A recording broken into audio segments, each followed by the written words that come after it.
Hello, আসসালামু আলাইকুম। লা ইলাহা ইল্লাল্লাহ মুহাম্মাদুর রাসূলুল্লাহ লা হাওলা ওয়ালা কুওয়াতা ইল্লা বিল্লাহিল আলিয়্যিল আযীম। পুলিশ, আর্মি, বিডিআর, বিজিবি আপনাদের দৃষ্টি আকর্ষণ করতেছি, আপনাদের প্রধানের দৃষ্টি আকর্ষণ করতেছি। আমি প্রেসিডেন্ট অফ বাংলাদেশ মোহাম্মদ অলিউল্লাহ। আপনারা সবাই আমার ডিউটি করার জন্য অন্তর্ভুক্ত।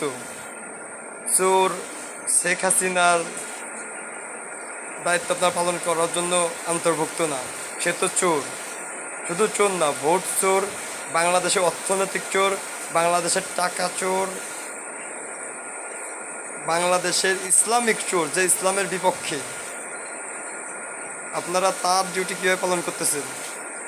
আপনাদের অর্ডারে যেগুলো ঢাকার স্টুডেন্ট মারা গেছে, প্রধান, আপনাদের আর তেমন কোনো মাপ নাই। আপনাদের প্রধানরে যে মেরে ফেলে দিতে পারবে, তার প্রধানের চাকরি ফাইনাল ফাইনাল ফাইনাল ফাইনাল। আমি মিথ্যে কথা কইনি। এবং যে মেরে ফেলে দেবে সে প্রধান হয়ে সে আমার বাড়ি চলে আসবে, সে আমাকে আমার চেয়ার কাছে নিয়ে যাবে। এবং মাঠে আপনারা আমার কথার বিপক্ষে, সমস্যা নেই, তাতেও আমি খুশি। যেরকম কালকে আর্মি প্রধানের কথা মতো স্পেশাল ফোর্স রাজবাড়িতে গোয়ালগঞ্জ ঘাটের মাঝামাঝি ফাঁকা জায়গায় আমার ওপেন ফায়ার করে। ওপেন ফায়ার করলে পরে যে ভিডিও আমি ছেড়ে দিছি,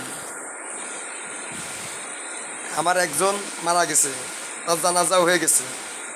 একজন আমার কর্মকৃত ইসলামের পক্ষে জান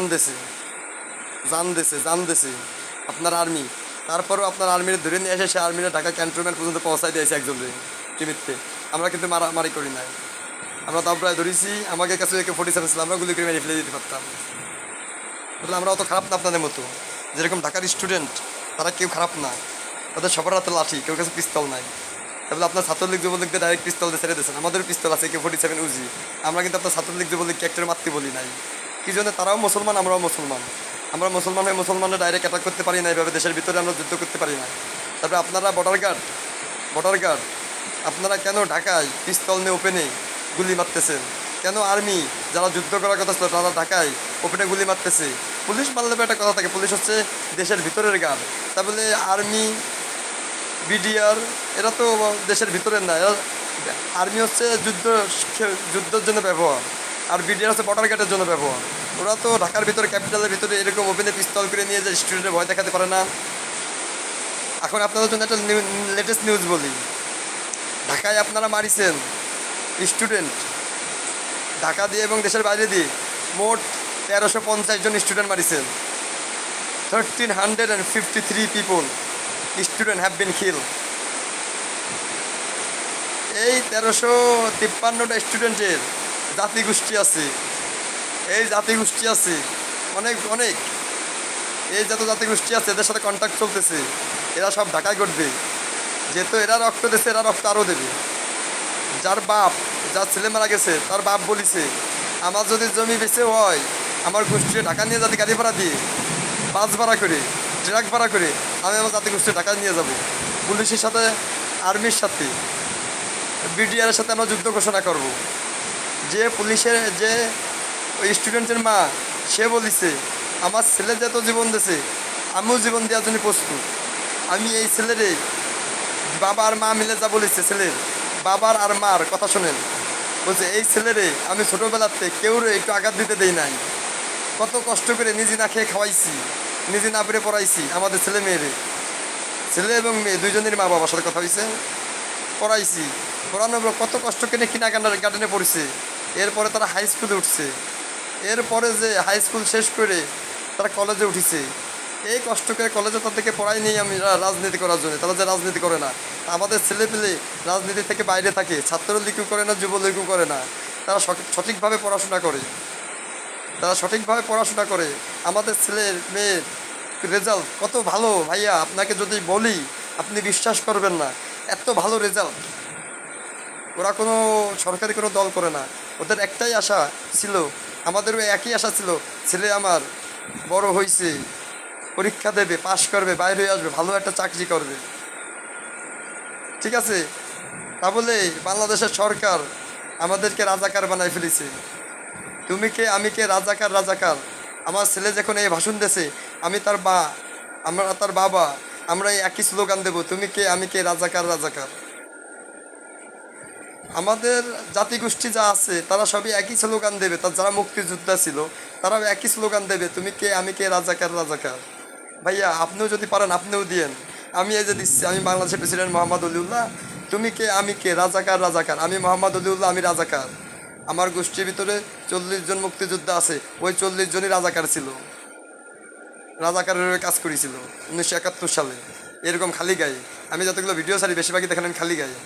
আমাদের জাতিগোষ্ঠী এরকম খালি গায়ে খাইয়ে না খেয়ে রাজাকারি ডিউটি করেছিল। তারপরে শেখ হাসিনার আব্বা তো ঠিকই ওই যে গোপালগঞ্জেতে হেলিকপ্টারে করে শেখ হাসিনা দাদা দাদিরে ট্রিটমেন্ট করার জন্য ঢাকা হাসপাতালে নিয়ে গেছিল।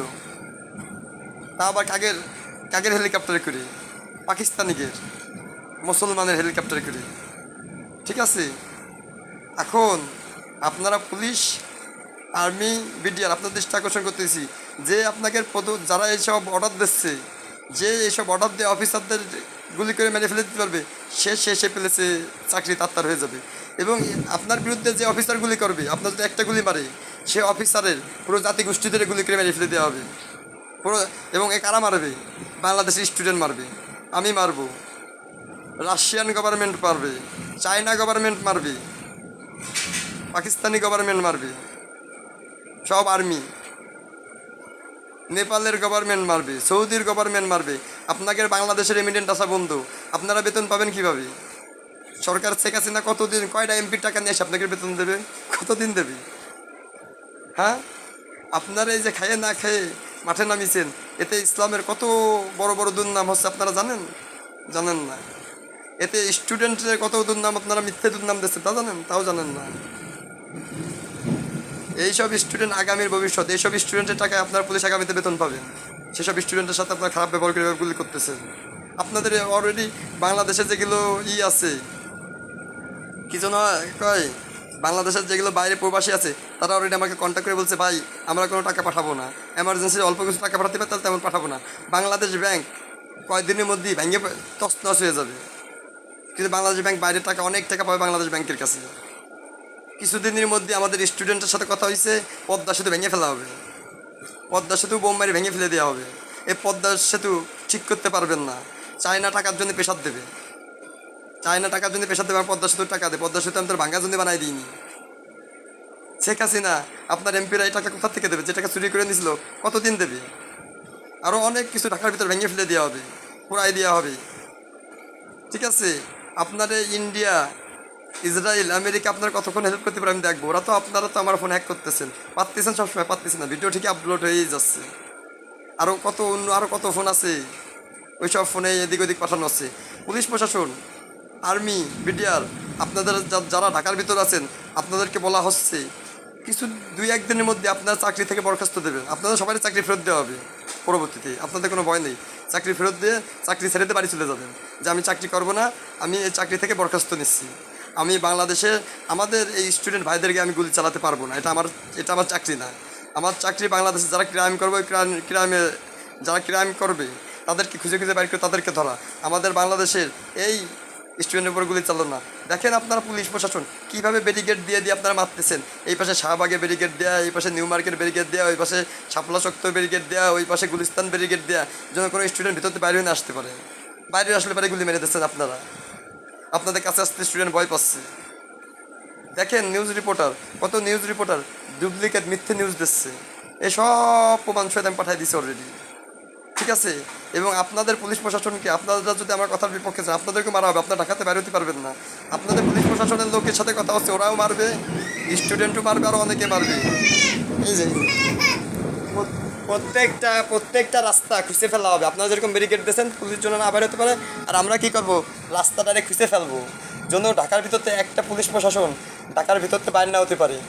ওই যে গর্ত খোঁজা থাকবে, ওই গর্তটা হবে 20 ফিট বাই 20 ফিট, আর চেওড়া পুরো রাস্তা ছোটো গর্তর পর্যন্ত যাবে, যেন ওই রাস্তা ঘুরে আসার লাইন না থাকে। ঠিক আছে, এবং ঢাকার ভিতরে আপনাদেরকে কোনো মানুষ জায়গা দেবে না, আপনারা যে কাজ করেছেন স্টুডেন্টের সাথে। আপনাদের সাথে আর যদি আপনারা আমার কথা না আসেন, জিয়াদ ঘোষণা লা ইলাহা ইল্লাল্লাহ মুহাম্মাদুর রাসূলুল্লাহ, জিয়াদ ঘোষণা লা ইলাহা ইল্লাল্লাহ মুহাম্মাদুর রাসূলুল্লাহ সাল্লাল্লাহু আলাইহি